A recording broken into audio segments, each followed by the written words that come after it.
अब आता है जी सेविंग, बचत। अब हमें ये बताते हैं कि लोगों को बताओ कि बचत करो, सेविंग करो, क्योंकि हमारा जो खून पसीने का मेहनत है, आप लोग दिन रात दुगनी चौगनी करके अपना पैसे कमा रहे हैं। काइंडली उसको अच्छी जगह इन्वेस्ट करो। इन्वेस्ट का मतलब अच्छे बैंक में डालो। आजकल जो फ्रॉड वाली बात है मैं थोड़ा सा बाद में करूंगा। आजकल आप लोग को पता है कि लोग ऐसे क्या कहते हैं, मोबाइलों में कोई फोन कर रहा है, हाँ जी आप रात को रात करोड़पति बन जाओ, ये होगा, ये आपका लॉटरी खुल गया। कुछ नहीं होता है, बैंक ही होता है। ठीक है जी। तो बैंक की मैं बात करता हूँ। आप लोग जो सीनियर सिटीजन लोग हैं उनको पहले पता है, जिम्मेदारी प्रथा होती थी पहले, दमोशुंग बैंक के मानिस तो, ठीक है ना जी। तो उस टाइम क्या होता था कि जिम्मेदारी बैंक होता था, चाहे हमने अपना पैसा रखना है तभी जिम्मेदार जो साहूकार लोगों के पास रखते थे हम, है ना। उस टाइम ब्याज कोई नहीं देता था। जब हमारे को जरूरत होती थी हम उनसे पैसा लेते थे तो मनमाना इंटरेस्ट चार्ज होता था, आप सबको पता है। उन चीजों को ही दूर करने के लिए इसलिए जो सरकार ने जो भी है उन लोगों का पैसा एक्सेप्ट किया जाता है, लिया जाता है डिपॉजिट के रूप में, और उसी पैसे को जरूरतमंद लोगों को लोन के रूप में आगे दिया जाता है। बैंक की परिभाषा ये है नॉर्मल में, ठीक है ना जी। तो कहने का मतलब जो सकते हैं आप, ठीक है ना जी। तो काइंडली तो मतलब बैंकिंग की जो आदत डालो, जो हमारे को जो नाबार्ड जो आरबीआई बोलता है, हमने यही सुझाव देके आपको कहना कि आप अपना पैसा कृपया नजदीक के बैंकों में रखें, अपने पास ना रखें। अपने पास रख के तो ब्याज तो नहीं मिलेगा, है कि नहीं, ठीक है जी। तो उसके बाद फिर आपके जैसे गहने हैं, ऑर्नामेंट से, चलो जो जरूरत की चीज है जो आपके डेली लगाना है वो रखो, बाकी वो बैंक में लॉकर सुविधा है, लॉकर में रखो।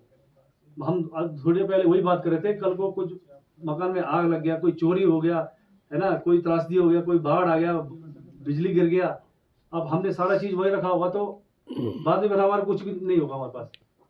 सरकार तो आपको पता है कि क्या क्या मिलता है एड में, आप सब जानते हैं, है ना जी। अब सरकार भी कितने लोगों को देगा, एक बात है ना। सरकार कौन है, हम ही है कि नहीं। तो इसलिए पहला अपना सेफ्टी रखो, अपना सिक्योर रखो, चाहे पैसा है, चाहे अपना गहने हैं, चाहे जो मर्जी है। बैंक की सुविधा इसलिए बनी है, बैंक के नजदीक उसमें जाओ, ठीक है ना जी। तो अब जहां अब मैं आपको बता रहा हूँ सेविंग की बात कर रहा हूँ, भाई मैं बता तो रहा हूँ कि आप सेविंग करो। तो आप बोलेंगे यार सेविंग में क्या फायदा, कितना इंटरेस्ट होगा, क्या होगा। तो मैं वो चीज आपको बताता हूँ कि सेविंग में क्या है, आज के युग में, आज के समय में बैंकों में क्या इंटरेस्ट है, सबको पता होना चाहिए, ताकि आपको कल कल को पैसा बैंक में रखेंगे, ऐसा तो नहीं कि बगैर ब्याज के ऐसे चला हुआ, होता भी ऐसे नहीं होता, नहीं सोचना, होता भी ऐसा। जब तक हम अवेयर नहीं होंगे तो धोखाधड़ी भी हो सकता है, ठीक है जी। तो आज के जो इस समय में जो आपको जो बैंक में एक मैं आपको जो रेट ऑफ इंटरेस्ट बता रहा हूँ, तो सेविंग की बात कर रहा हूँ मैं ना जी, 3.5% है। पहले सेविंग में जो है साल में एक बार ब्याज लगता था, अब क्वार्टरली लगता है, हर 3 महीने में लगता है ब्याज। ये पता होना चाहिए आप लोगों को। जब भी आप लोग बैंक में जाओगे अपना पासबुक प्रिंट करोगे, उसमें देखो बाई इंटरेस्ट करके आता है, ब्याज लग भी रहा है कि नहीं लग रहा है। कहीं ऐसा तो नहीं कि ऊपर ब्याज का कॉलम खाली रखा हुआ है, हो जाता है ना कई बार। तो हमें को खुद अवेयर होना पड़ेगा, ठीक है जी। तो उसके बाद जो एफडी बोलते हैं, जिसको हम टर्म डिपॉजिट बोलते हैं बैंक की लैंग्वेज में, तो खासा एफडी बोलते हैं, मतलब मियादी बचत जिसको बोलते हैं ना जी। तो वो है 1 साल का 7 रुपये 10 पैसे, यानी कि 100 रुपये पर 7 रुपये 10 पैसे मिलेगा जनरल को। जनरल मीन्स 60 साल से नीचे वाले। जो 60 साल से ऊपर है सीनियर सिटीजन, ये ध्यान देने वाली बात है, उनको पता नहीं होता एक्चुअल में। जो बुजुर्ग लोग हैं उनको बेचारे भोले होते हैं, उनको पता नहीं होता है। तो उनको जो है 50 पैसे ज्यादा है, यानी कि जनरल को 7 रुपये 10 पैसे है, तो सीनियर सिटीजन को है 7 रुपये 60 पैसे, ठीक है जी। तो मोआ लोग जो भी सीनियर लोग हैं, आप लोग बैंक में जाना, निधड़ बोल सकते हैं, हाँ जी मेरे को कितना ब्याज मिल रहा है दिखाओ। MIS सिस्टम बोलते हैं, सो मंथली इनकम सिस्टम। उसमें क्या होता है कि जैसे मान लो आप 1 लाख 2 लाख FD कर रहे हैं ना जी, तो वो 700 दिन के लिए जमा होगा। तो उसका क्या होगा कि जो इंटरेस्ट होगा ना हर महीने आपका सेविंग में चले जाएगा, मतलब वो उसके साथ क्लब नहीं रहेगा, हर महीने वो सेविंग में जाएगा। जैसे मान लो कोई बंदा है जिसने 2 लाख का उसने डिपॉजिट कर लिया, वो सोचता नहीं यार अब मेरे को अपना चाय पानी का खर्चा भी तो चाहिए, तो उसके लिए क्या होगी, वो सेविंग में जाता रहेगा हर महीने। तो अगर आप 2 लाख का करते हैं तो उसमें 1400 कुछ रुपए जो है ना हर महीने सेविंग में जाता रहेगा। इसका एक फायदा मैं आपको बताता हूँ। अगर मान लो मैं बता रहा हूँ ना आपको, पैसे से पैसा कमाते हैं, इन्वेस्ट करना आना चाहिए। अगर उस जो सेविंग में आपका जो इंटरेस्ट जा रहा है ना जी, उसके आप एक आरडी खोल कर रख दो, वो भी टर्म डिपॉजिट होता है, उसमें भी एफडी का इंटरेस्ट मिलता है। तो क्या हो गया, आपको एफडी पर यहाँ तो मिल ही रहा है, जो आपको वहां से इंटरेस्ट निकल रहा है उसमें भी आपको इंटरेस्ट मिल रहा है ना। तो ये पैसा से पैसा कमाने वाली बात है, तो आपको इन्वेस्ट करना आना चाहिए। तो इसमें 7 रुपये 40 पैसे, यानी कि 30 पैसे इसमें ज्यादा है, ठीक है सर। और जो सीनियर सिटीजन है हमारे, उनको है 7 रुपये 90 पैसे, यानी कि 10 पैसे कम, 8% के करीब है। तो मेरे ख्याल से ब्याज अच्छा है। तो आप लोग अपना पैसे है, अगर किसी का गलती से सेविंग में रखा हो 2-3 लाख रुपए, ऐसा मत करो। तो सेविंग में तो 3.5 रुपये मिलने आपको, है ना जी। उसमें एक आधा लाख आप सेविंग में रखो, 2 लाख रुपए एफडी बना दो, ये जो 790 वाले में या 740 वाले में। तो इनकम को जनरेट करना है हमने, क्योंकि हम इतना मेहनत तो कर रहे हैं, क्यों, ठीक है ना जी।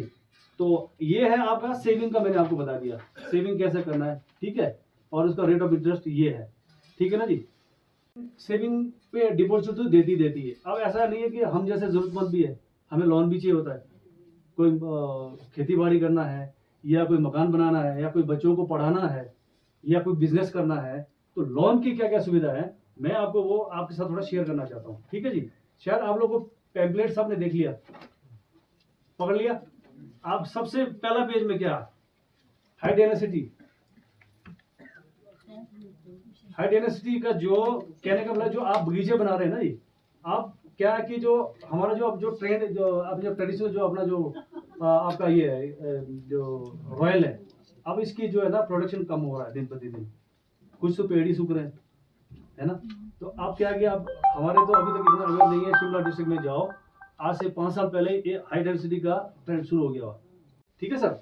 बगीचा तैयार करना है आपके, जैसे मान लो खाली प्लॉट है, तो उसमें आपका इंक्लूडिंग गड्ढे खोदना, पौधे लगाना, उसका जो क्या कहते हैं खाद पानी का है, फेंसिंग का है, लेबर खर्चा है, वो सारा चीज ना 8 लाख रुपए का प्रोजेक्ट बनेगा। 8 लाख रुपए प्रति बीघा मिलेगा। आप लोगों ने अगर किसी भाई साहब ने हाई डेंसिटी वाला, सुन रहे ना सर, हाई डेंसिटी के बगीचे तैयार करने हैं, तो ये 8 लाख तक पर बीघा है। और इसका जो अंतिम सीमा है 50 लाख तक है, वो आपके कैपेसिटी के ऊपर है, ठीक है जी। तो हाई डेंसिटी आप लोगों ने सुना भी होगा शायद, आजकल हमारे एचपी गवर्नमेंट का भी ये स्कीम आप लोग सुनते होंगे।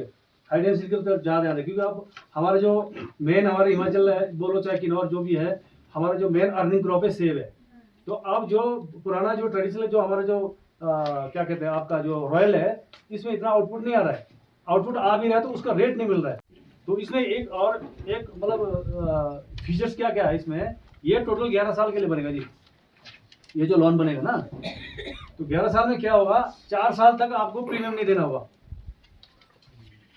प्रीमियम क्यों नहीं देना होगा, क्योंकि 4 साल के बाद ही जो आपका हाई डेंसिटी वाला जो पौधा है ना फल देता है। जब आपका 4 साल का फल देगा, उसके बाद आपका प्रीमियम स्टार्ट होगा बैंक के लिए। तब तक आपको मतलब प्रीमियम क्या कहते हैं, सॉरी, इंस्टॉलमेंट नहीं देना पड़ेगा। इसकी ये मतलब ये खासियत है। मतलब नया जमीन में अब नया प्लांटेशन तैयार करना है, और कई लोग ऐसे भी एडवांस हैं, उन्होंने प्लांटेशन तैयार भी कर दिया हुआ हाई डेंसिटी वाला, ऐसा भी है लोग। तो उनके लिए जो सेम जो हमारा जो जनरल एक केसीसी नहीं बनता है, जिसमें स्केल ऑफ फाइनेंस है 1,30,000 दे रहे हैं अभी, इसमें है उसमें 3 लाख से ऊपर का, 1 बीघे में 3 लाख से ऊपर का फाइनेंस होगा उस वाले में, जिनका बगीचा तैयार हो गया हुआ, हाई डेंसिटी का बगीचा आपका तैयार हो गया हुआ है, उसके लिए हम स्केल ऑफ फाइनेंस है 3 लाख से ऊपर, यानी 3,15,000 समथिंग बन रहा है इसका।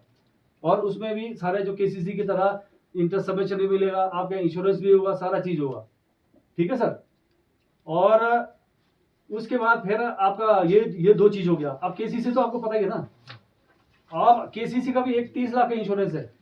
पहले एक्सीडेंटल इंश्योरेंस मात्र 50,000 रुपए का होता था, अब केसीसी होल्डर अपना इंश्योरेंस करा सकते हैं, वही कंसेंट तो देना पड़ेगा बैंक में। तो 25 रुपए पर लाख के हिसाब से प्रीमियम जाएगा उसका।